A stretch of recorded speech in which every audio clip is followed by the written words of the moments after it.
What is going on, guys? Joe here. Welcome back to my channel, and today we have another episode of FreeLanda.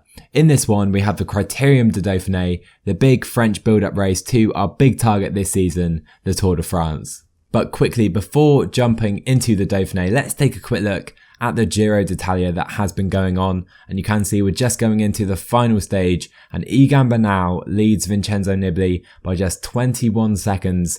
Pogacar in third, Carapaz fourth, and Caruso is doing well for us in ninth. But anyhow, guys, let's take a closer look now at the Dauphiné. Of course, we have 8 stages to cover in this one.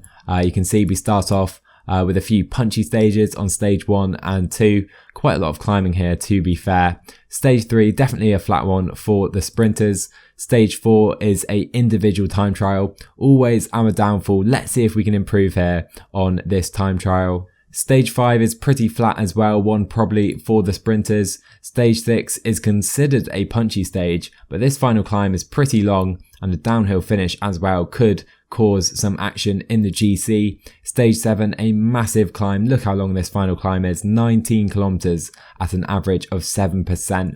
And then the final stage as well involves a lot of climbing. So to be fair, I think this race suits us pretty well. We haven't trained to peak fitness for this race. You can see we're on 91% at the moment. We're trying to make sure we're going to be in peak condition for the Tour de France, which means we're taking a hit on our fitness in this race. So guys, let's jump straight into stage 1 of the race, a punchy stage which probably will be for the punchy sprinters, I think. The likes of Garcia Cortina will like this stage. Fuglsang is classified as the favourite though.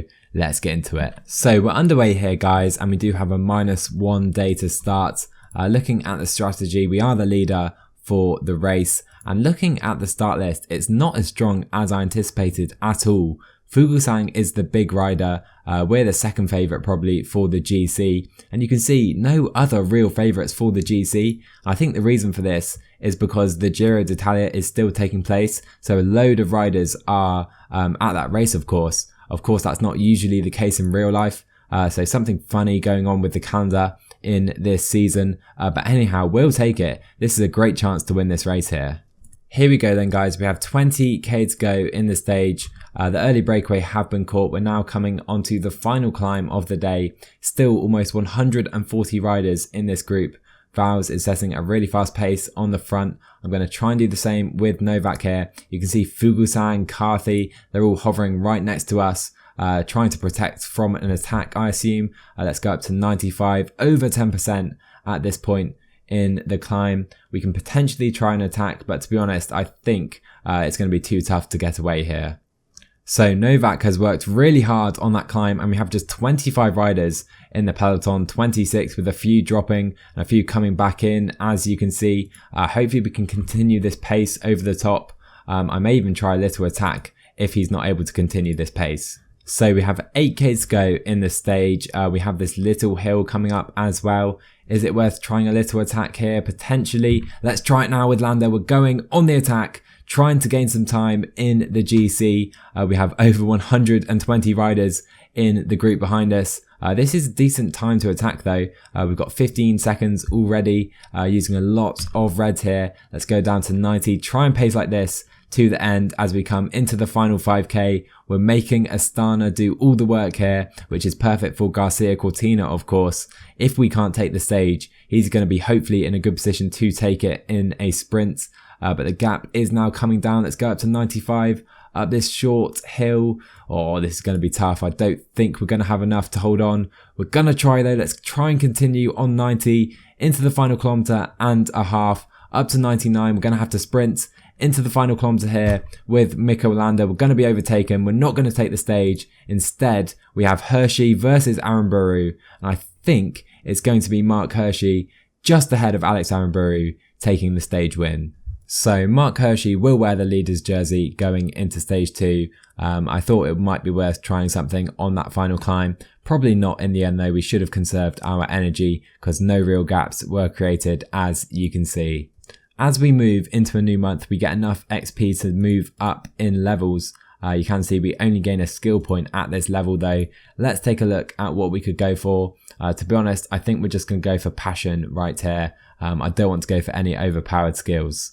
Moving on then guys to stage 2, and we have another hilly stage right here. A bit more climbing in this one though, so hopefully it's more suited to Mikel Landa. So as we enter the final 55k of the stage, we still have a small breakaway just up the road, as you can see, under a minute up to them. 136 riders still in the peloton, and we have now hit the big climbs of the day. Let's see how many riders can survive this climb. So 1k to go towards the top. It looks like the pace has slowed somewhat with Kort Nielsen on the front. We still have 80 riders in the peloton, so not quite as selective as I perhaps expected.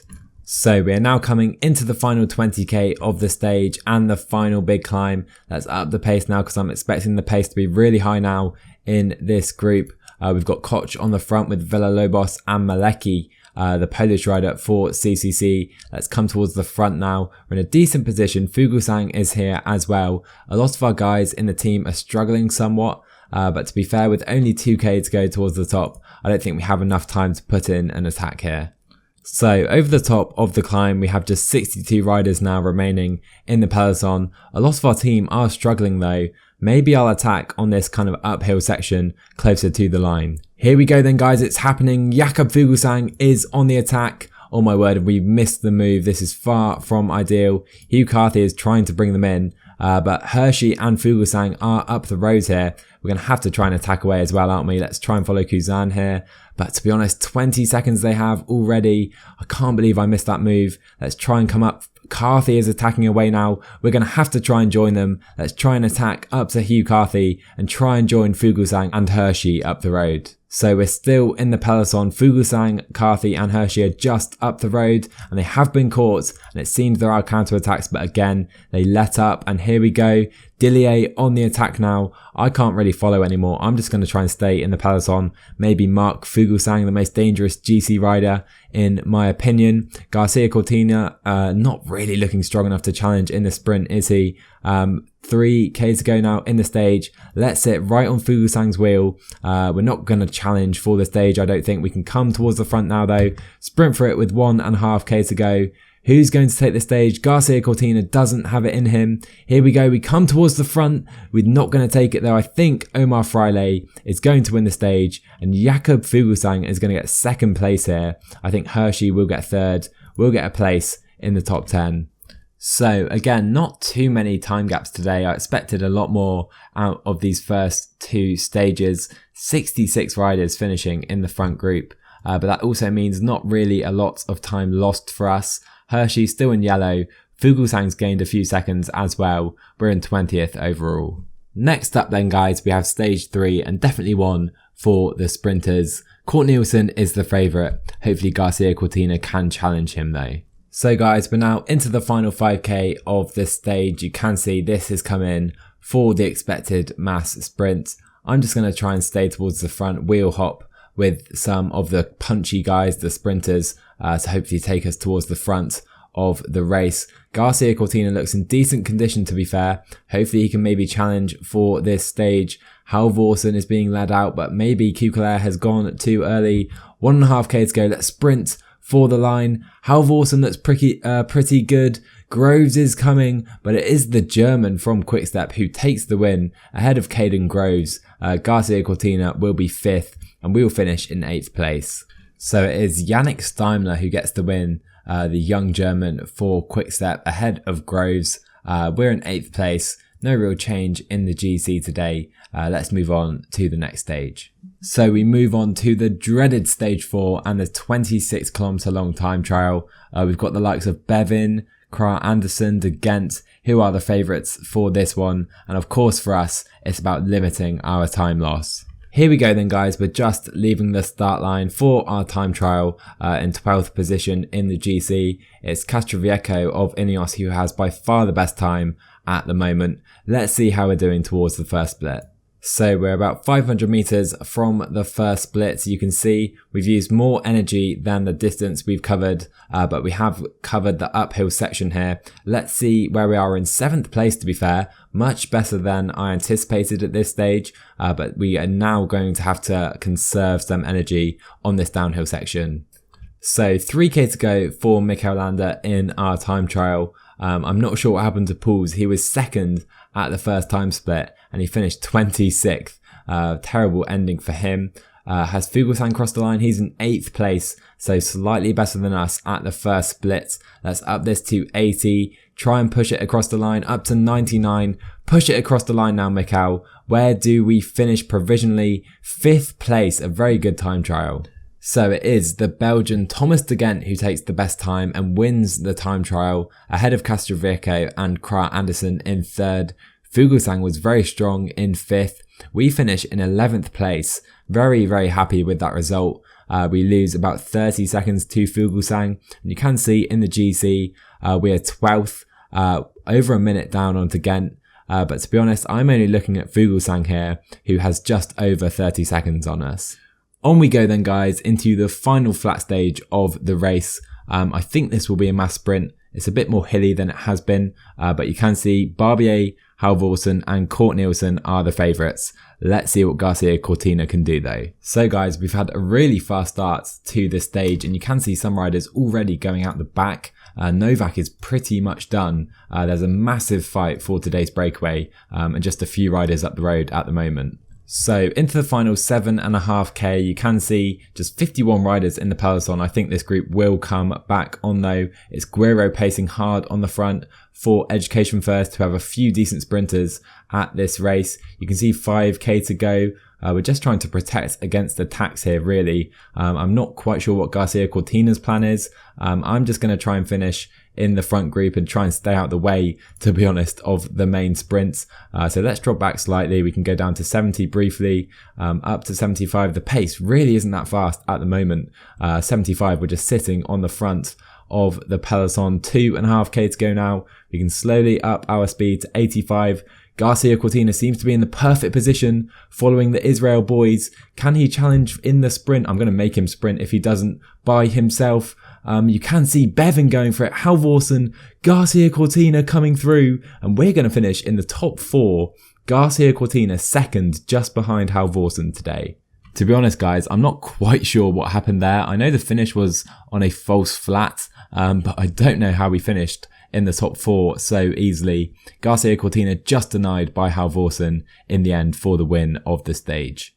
Stage 6, guys, and the GC battle does resume today. Over 225 kilometers to cover, and you can see we do finish with this 8-kilometer climb. And you also can see Fuglsang and Landa, the 2 big favourites on the day. And we also have Pools, Bilbao, even Garcia Cortina on this favourites list. A really strong squad for us for this stage. So we still have almost 100k to go in the stage, but we do have a pretty strong breakaway up the road, the likes of Scoins and Kalmajan up the road, which is lending itself to some pretty hard racing already, which suits us perfectly on this strong day. So the pace is really, really fast at the moment on this short hill. We still have almost 65k to go, but the numbers in the peloton coming down all the time. You can see Novak looks done and a lot of guys dropping through the field. Let's see if this reduces over the top here. So you can now see 61 riders remaining in the peloton.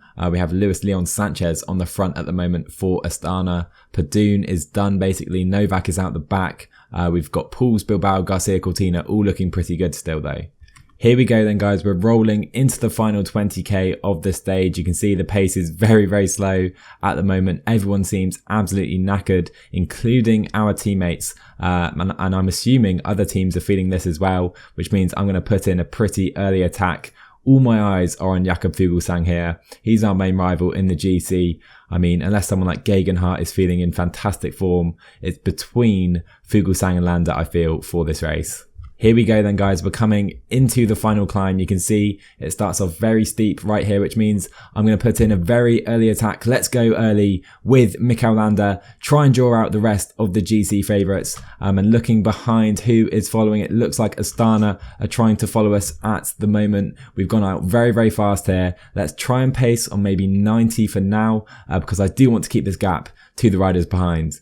So we have 5.5k to go in the climb, and you can see just a group of 8 riders behind, including Jakob Fuglsang, Gegenhardt, Pools is in that group as well. They seem very tired though, and we have 25 seconds on them already. I'm just going to try and pace on 84.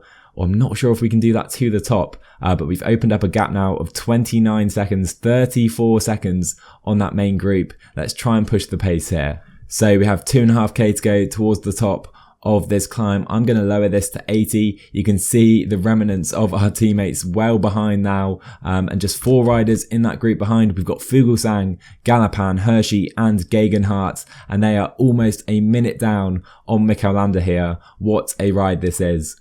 So 1k to go towards the top of this climb. Let's try and keep this gap to the riders behind over a minute, and it's rising all the time. 1 minute and 10 seconds. We're going to cross the top of the climb in the lead of the race, just about out of energy, and now we are on the downhill with a 1 minute and 10 second gap on Fuglsang, Galopan and Mark Hershey.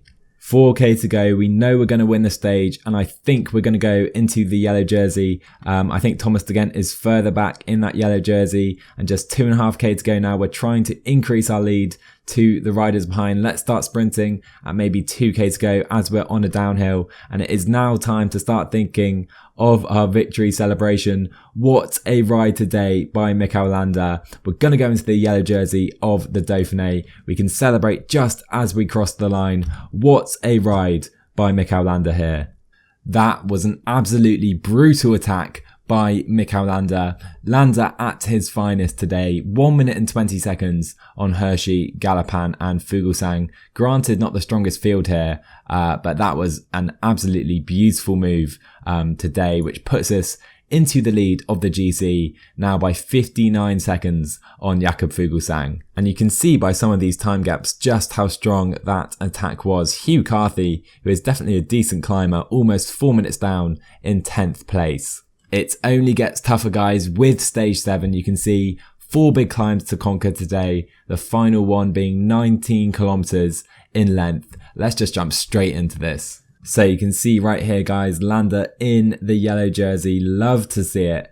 And what this allows us to do with such a big lead is to play strategically. We can just play defensively and try and mark out Fuglsang and the others if they try to attack us. We're controlling things very nicely to start the day here with Vowles and Padoon, using a bit of energy, but I don't want the breakaway to get too big a lead because Lilian Kalmajan at 5.5 minutes is up the road.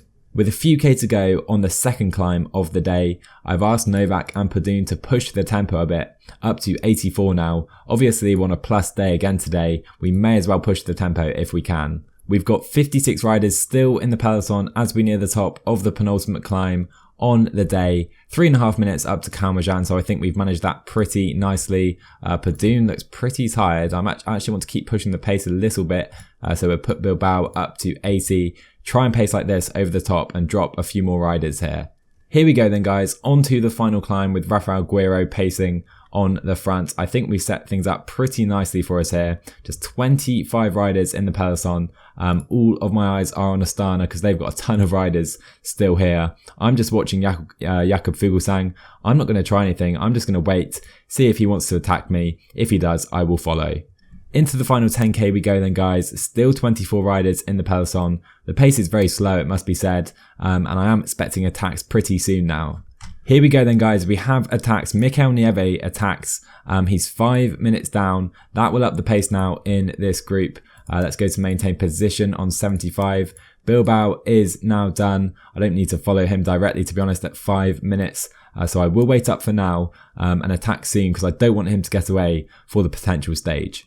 Here we go then. This is a move that I want to follow. Tony Galopan attacking up the road. I am sitting on his wheel at the moment and I will work with him as well. We've caught Nieve, we've caught O'Connor and passed them. You can see Sanchez is trying to bring us in with Jakob Fuglsang and Galopan trying to get away from us. Let's continue to try and follow him if we can. It's a very strong attack by Tony Galopan. I will work with him maybe on 84 or 85.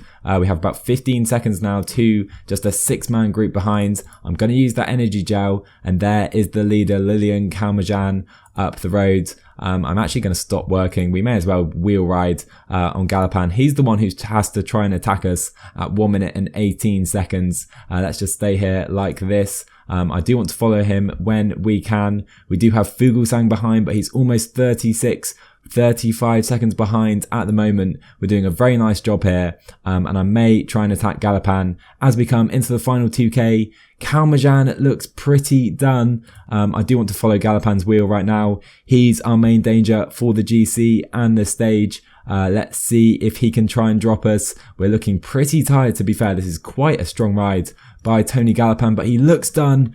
Into the final kilometre, we go past him, and I think we can just try and cruise to the line now, or maybe 75. We're going to take 2 stages in a row at the Dauphiné into the final 200 metres. What a ride again by Landa. We played things absolutely beautifully right there. I must say that was a really strong ride by Tony Galopan today. He dropped everyone else by a huge margin, including Fuglsang by almost a minute. Kalmajan was 4th from the original breakaway. In the end though, we were too strong for everyone else, taking the stage and extending our lead in the GC. On we go then guys into the final stage of the Dauphiné, with the GC all but secured bar a travesty. We're the favourite again today. I think I'll play it very defensively just like I did in the last stage. Let's get into it. We're about halfway through the stage now guys, and you can see just 41 riders in the peloton, and that is because I've been setting a pace trying to get rid of Astana's teammates, but you can see still plenty of them in this group. We're now coming into the final few climbs of the day. You can see it's Omar Freile on the front now for Astana. 36 riders in this group, and our teammates not looking too strong, to be fair. I've got my eye though on Jakob Fuglsang. Let's come up a bit and try and mark him out here. So there we go, Jakob Fuglsang is on the attack after Alexander Vlasov is done. Nieve follows, and I've been dropped slightly here. We do need to try and pace him back. Nieve can't do it. Fuglsang trying to come. Gegenhardt trying to follow us as well. He's unable to though. Let's try and catch Jakob Fuglsang, who has about 12 seconds on us at the moment, going into this downhill section. And this is a real battle here. You can see there's a group of 10 riders behind. We're going to waste a lot of energy, but I do want to try and get up to Jakob Fuglsang. Let's try and attack up to him on this downhill section. It's going to be tough, but I think we're going to bring in Jakob Fuglsang right here. There you go, perfect. We can just sit on his wheel now. We have 40 seconds on this group. I'm not going to do any work if he doesn't want to try and win the stage. And there you go, he attacks. We need to try and follow. Let's try and stay with him. He's slightly punchier than us, perhaps. It's fairly similar, actually. But we're sitting on his wheel pretty nicely at the moment. And he's dropped us. There you go, Jakob Fuglsang. Can we stay with him, though? And yes, we can. We can stay with Jakob Fuglsang again. That is absolutely perfect. And there you go, he goes again, Jakob Fuglsang, and we can't really respond this time. We're going to have to pace up slowly. I think Jakob Fuglsang is going to take the stage. Look at that attack. That is absolutely brutal. He looks pretty much done now, though. He's got 25 seconds. You can see Hugh Carthy behind, then Hershey, then Gegenhardt. Oh, I think he's going to get the stage here, guys. So we have just over 2k to go towards the line. Jakob Fuglsang is in our sights. I'm going to try and push it, but we're not going to be able to bring him in. He's stronger than us today, to be fair to him. What and a few attacks that was. We did our best to bring him in. He is going to take the final stage, though, of the Dauphiné this year. We will hold on, though, and take the GC, so that is something to celebrate. Up ahead, Jakob Fuglsang celebrates. He takes the final stage. We will cruise across the line. We can celebrate as well. We know we've won the GC, and in 3rd place behind us, it's a strong ride by Hugh Carthy today. That was a really enjoyable final stage, guys. Jakob Fuglsang showing us he's still got it.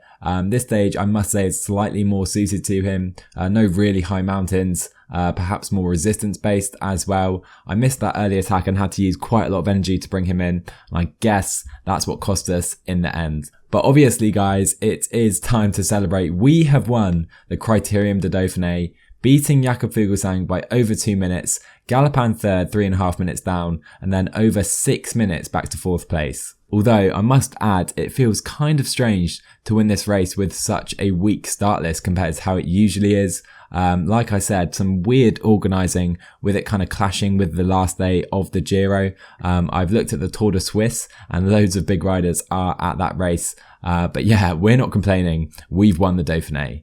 Looking at the other competitions, we also won the sprint competition with 64 points there. We were 2nd in the KOM competition. Kalmajan looking very strong this race, I must say. And Mark Hershey wins the Young Riders competition. There we go then, guys. Mikel Landa is the winner of the GC of a World Tour stage race, and it also included a time trial, if we remember. It does feel very weird, as I've already mentioned. Doesn't quite feel like a World Tour race. Anyhow, it goes down on our resume. And looking at our calendar, you may notice it does look slightly different from the last time we saw it. And that is because I have added La Route d'Occitanie, a 4-day stage race, much closer to the Tour de France. It finishes just over a week before the Tour de France. I think Valverde has used this as his warm-up race in the past few seasons. He's won those races as well. It's in the south of France, I think. Quite a stylish race, I feel. This stage 3, very, very nice big mountain stage, which will suit us, of course. And I feel like we need another race to add to our calendar after the Dauphiné in preparation for the Tour de France. And so that means the next episode will be La Route d'Occitanie. I may throw in the national championships depending how they go. If they're eventful, I'll do a little standalone kind of bonus episode for them. And then we will be in to the Tour de France. And I realised I didn't update you guys on the finale of the Giro. The final stage was a time trial. I just assumed it was a sprint stage, and Nibali, who was second, finished third in that time trial. So looking at the final GC, Bernal beats Nibali by just 7 seconds in the end. Absolute heartbreak for the 35-year-old. Pogačar was third, Carapaz fourth, and Uran in 5th place. Looking at the updated Super Prestige standings, we're now up to 4th place on the year, just behind Roglic, Bernal and Nibali. Of course, those two on the Giro podium. So yeah, very, very good season for us so far, and we haven't even ridden a Grand Tour yet. Looking at the team standings after the Dauphiné, we're now into the top 10. So that'll round out the Critérium du Dauphiné, guys. We're looking in fantastic shape ahead of the Tour de France. We'll see how our fitness shapes up in La Route d'Occitanie and the national championships, and then we're in the Tour de France. So if you enjoyed this episode, do drop a like on the video. That really helps the channel out. Subscribe to my channel if you're new, and I'll see you guys in the next one.